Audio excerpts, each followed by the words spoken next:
Islam itu sering disebut dengan peradabannya sebagai hadaratul nas, yaitu peradaban yang terbangun oleh teks-teks.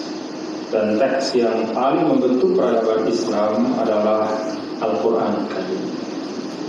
Maka dari awal sekali ketika terjadi interaksi antara Islam dengan dunia Barat, itu seluruh perhatian dari para cendekiawan Barat dan katakanlah tokoh-tokoh dari dunia Barat adalah bagaimana menyikapi fenomena peradaban teks ini. Interaksi antara kita dengan peradaban yang saat itu sudah besar dan jaya, atau saat itu sudah kuat, atau bahkan yang saat itu juga masih mulai muncul, itu sering diwarnai dengan interaksi yang tidak ramah atau tidak akrab. Maka salah satu yang mereka lakukan untuk melemahkan peradaban Islam adalah melemahkan posisi dari teks itu di hati dan jiwa umat Islam. Itu sebabnya kalau kita bicara tugas, ya, banyak sebenarnya yang dibangun atas nama ilmu pengetahuan oleh Barat, seperti misalnya orientalism, ya, itu sebenarnya secara lugas kita bisa katakan yang dicita-citakan oleh orientalism itu adalah bagaimana menggoyahkan posisi Al-Quran di mata umat Islam sendiri. Kalau itu sudah berhasil, maka yang lain-lain itu fardu kifayah semua, gampang, tidak sulit untuk menghancurkan dan melemahkan umat.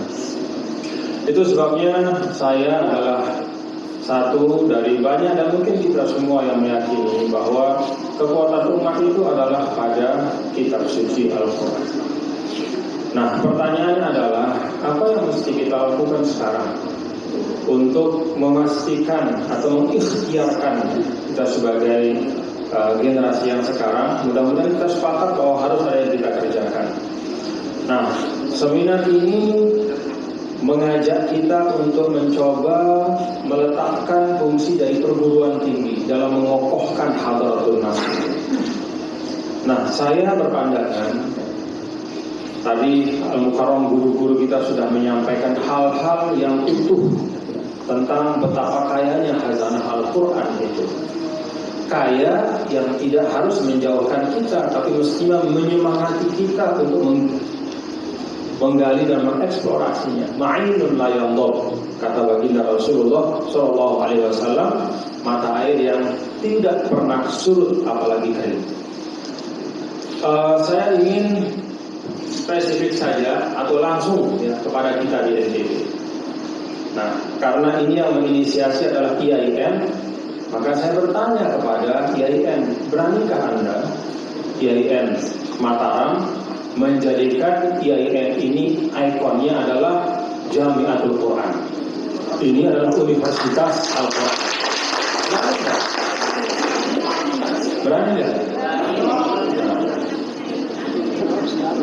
Saya tidak bicara tentang Quranic Center, tapi saya bicara tentang IAIN secara keseluruhan. Ya. Kita punya banyak center-center di mana-mana. Ya. PGB Center itu masih ada. Ya. Dan Islamic Center juga ada. Tetapi yang saya harapkan adalah IAIN sebagai satu institusi, ya, bisa menjadi muharrik, bisa menjadi penggerak, ya, untuk mengokohkan Al-Quran, perannya, dan peradaban Islam sebagai hadaratul nas. Kenapa hadaratul nas itu perlu dijaga?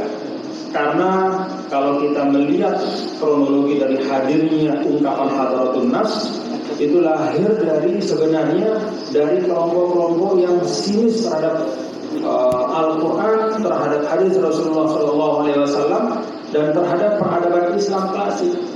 Ketika mereka mengatakan hadaratul nas, itu didiametralkan dengan hadaratul aql. Seakan-akan teks itu bertentangan dengan akal.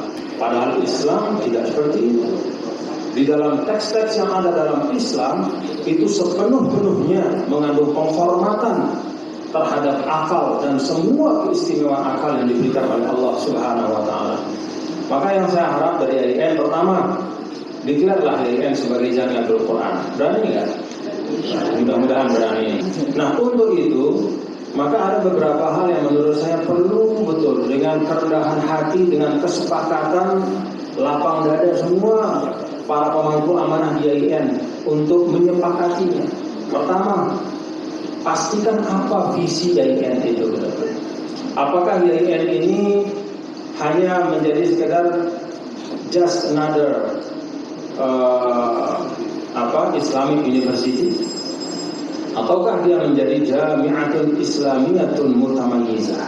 Kalau ingin menjadi Jami'atun Islamiyatun Mutamayyizah, tidak hanya sekedar menambah deretan nama YIN di Indonesia, maka dia harus punya diferensiasi. Dia harus punya keistimewaan yang tercermin dalam visi yang akan dikerjakannya.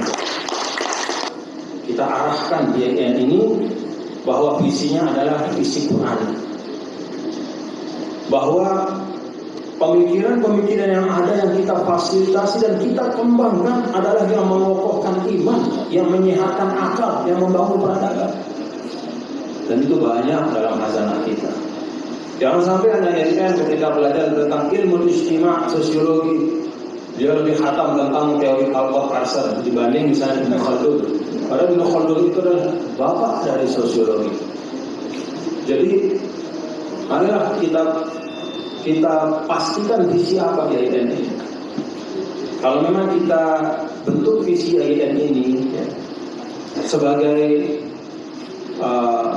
perguruan tinggi Islam yang menyemaikan nilai-nilai Qur'ani, nggak usah gengsi kita. Pernah ada suatu masa di mana perguruan tinggi Islam di Indonesia ini gagah-gagahan karena mengutip teori-teori dan konsep Barat, yang mana teori dan konsep itu sendiri sudah banyak ditinggalkan oleh mereka sendiri. Pernah ada suatu masa di mana perguruan tinggi kita di Indonesia rikuh untuk mengadopsi konsep-konsep Islam, termasuk dalam pengembangan ekonomi. Masuknya jurusan ekonomi syariah misalnya itu baru-baru saja. Ada rasa kayaknya kurang keren, kurang canggih. Padahal di Barat sendiri sistem ekonomi Islam itu terbukti berhasil dan diikuti oleh banyak sekali institusi yang berkembang. Jadi menurut saya itu visi itu dipastikan dengan bagus. Yang kedua, setelah visi itu dipastikan seperti itu, maka semua sumber daya harus diarahkan untuk mewujudkan itu. Quranic Center adalah bagian dari upaya untuk mewujudkan itu.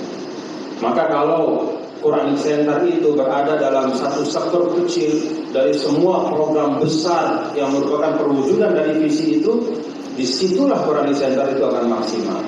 Tapi kalau dia hanya sekadar pelengkap, hanya sekadar pencukup, dia ada tetapi tidak dalam konteks yang utuh dalam satu institusi perguruan tinggi, maka kemanfaatannya pun sulit akan maksimal. Nah, oleh karena itu yang ketiga yang penting setelah mendeklar bahwa YIN itu misalnya Jamiatul Quran dengan visi yang jelas, menumbuh kembangkan, menyemaikan pemikiran-pemikiran Qurani, boleh disebut yang progresif, yang adaptatif, yang tapi ujung awalnya itu adalah pemikiran Qurani. Maka kemudian yang paling penting dan tidak kalah signifikannya adalah menghadirkan keteladanan, contoh-contoh nyata dari para sivitas. Ada bi'ah ilmiah Qur'aniyah yang bisa dilihat oleh umat, bisa disaksikan oleh masyarakat. Anak-anak YIN tercermin padanya akhlak Qur'ani itu. Para dosen YIN juga tercermin dari konsep-konsep yang dituangkan dalam tulisan ataupun secara verbal, konsep-konsep Qur'ani. Ada keteladanan yang mahsus, ada keteladanan yang terlihat, musyahad oleh masyarakat. Maka kalau ada visi yang kokoh dan utuh, sumber daya diarahkan semua untuk mewujudkan visi itu, dan dihadirkan keteladanan-keteladanan di dalam seluruh lingkup institusi itu, saya yakin YIN kita di Mataram ini akan lebih membanggakan pada masa yang akan datang.